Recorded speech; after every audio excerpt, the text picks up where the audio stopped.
Online जानकारी news में आप सभी का स्वागत है।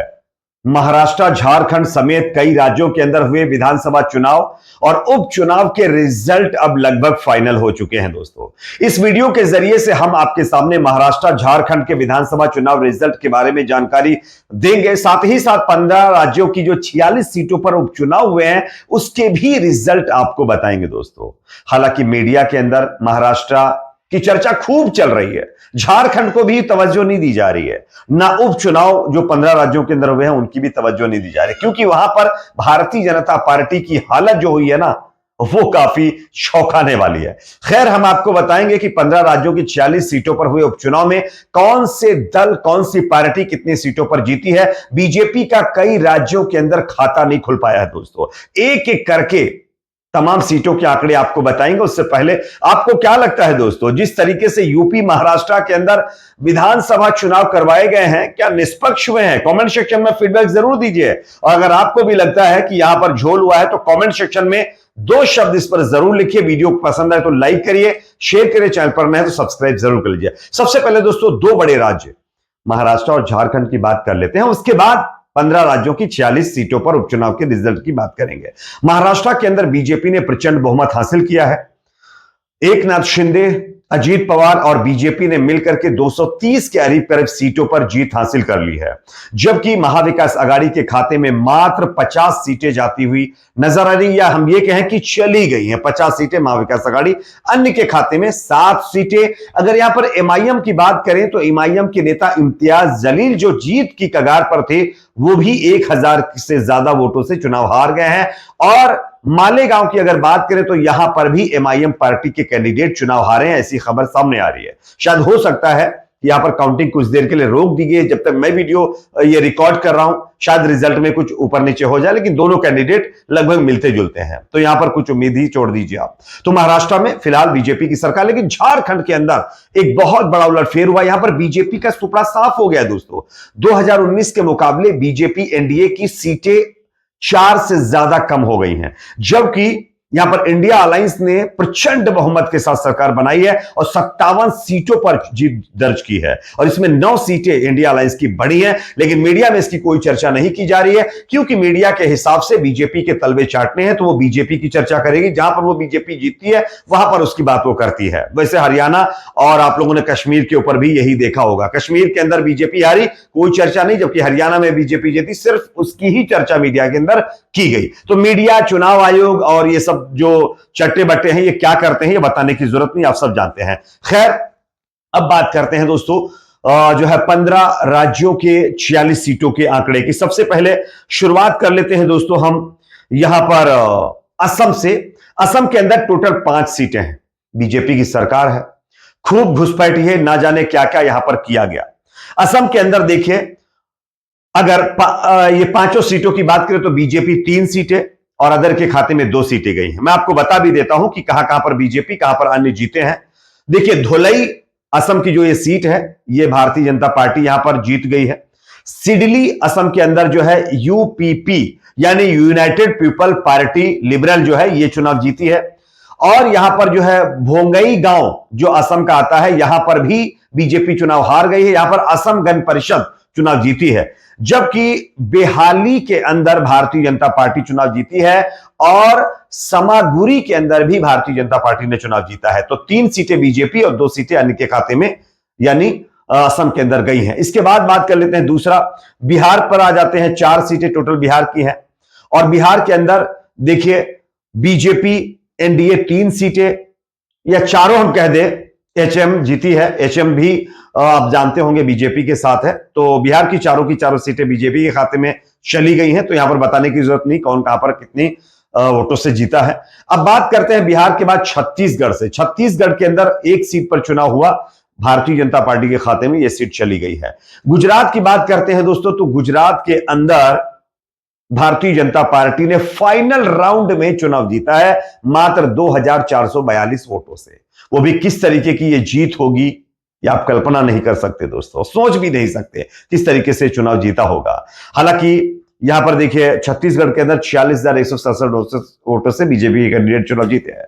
इसके बाद बात कर लेते हैं दोस्तों कर्नाटक की। कर्नाटक की टोटल 3 सीटें आती हैं। जिसमें जो है शिग्गांव कर्नाटक कांग्रेस पार्टी चुनाव जीत गई है, संदूर के अंदर कांग्रेस पार्टी चुनाव जीत गई है, और चन्नापटना जो है यहां पर भी कांग्रेस ने चुनाव जीता है। बीजेपी का सुपड़ा साफ हो गया है कर्नाटक के अंदर, एक भी सीट इनके खाते में नहीं गई है। तो यह अपने आप में एक बहुत बड़ा झटका कर्नाटक से बीजेपी को लगा है। इसके बाद बात कर लेते हैं दोस्तों कर्नाटक के बाद केरल की। केरल के अंदर बीजेपी का खाता नहीं खुला है, बीजेपी को एक भी सीट नहीं मिली। केरल की 2 सीटें हैं, जिनमें से एक सीट पर कांग्रेस पार्टी चुनाव जीती है और दूसरी सीट पर सीपीआई यानी कम्युनिस्ट पार्टी ऑफ इंडिया के कैंडिडेट चुनाव जीते हैं। पलक्कड़ में कांग्रेस जीती है और चिल्लाकारा ऐसा कुछ नाम है सीट का, यहां पर सीपीआई चुनाव जीत गई है। इसके बाद मध्य प्रदेश की बात करते हैं। मध्य प्रदेश की 2 सीटें थी जहां पर उपचुनाव हुआ था, एक सीट बीजेपी के खाते में गई है और एक सीट मध्य प्रदेश की कांग्रेस पार्टी ने जीती है। कांग्रेस पार्टी ने 7,364 वोटों से यह चुनाव जीता है मध्य प्रदेश के अंदर। तो मध्य प्रदेश में टाई हो गया मामला। उसके बाद बात कर लेते हैं दोस्तों मेघालय की एक सीट है, यहां पर बीजेपी का खाता नहीं खुला है, एनपीपी ने यह चुनाव जीता है 4,594 वोट से। इसके बाद बात करते हैं पंजाब की। पंजाब के अंदर भी भारतीय जनता पार्टी का खाता नहीं खुला है, एक भी सीट बीजेपी को यहां पर नहीं मिली है। 4 सीटों में से आम आदमी पार्टी के खाते में 3 सीटें और 1 सीट कांग्रेस पार्टी जीतने में कामयाब हो गई है। राजस्थान की अगर 7 सीटों की बात करें तो 6 सीटों पर यहां पर देखिए जो है बीजेपी चुनाव जीती है, 1 सीट पर कांग्रेस पार्टी यहां पर चुनाव जीतने में कामयाबी हासिल कर पाई है। सिक्किम की बात करें तो बीजेपी का खाता नहीं खुला, यहां पर एसकेएम ने दोनों की दोनों सीटें जीत ली हैं। इसके बाद यूपी की बात कर लेते हैं दोस्तों। उत्तर प्रदेश काफी दिलचस्प चुनाव था, खूब बेईमानी करी गई, यह कहने में किसी को संकोच नहीं होना चाहिए कि बेईमानी नहीं हुई है, धड़ल्ले से खुलेआम बेईमानी की गई है। खैर यूपी की 9 सीटों में से 2 सीटें समाजवादी पार्टी जीती है और 7 सीटें बीजेपी एनडीए मैं इसलिए कह रहा हूं क्योंकि आरएलडी भी इसमें उसकी एक सीट शामिल है, तो वो भी चुनाव जीती है। मैं आपको बताता हूं कहां से कौन सी पार्टी जीती है।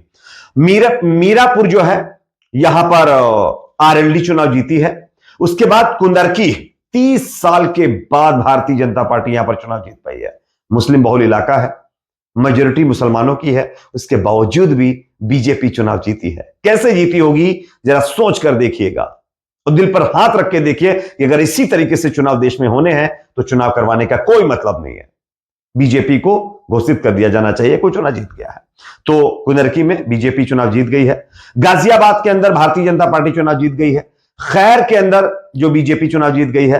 करहल में समाजवादी पार्टी चुनाव जीत गई है और जो है शीशामऊ के अंदर भी समाजवादी पार्टी चुनाव जीती है।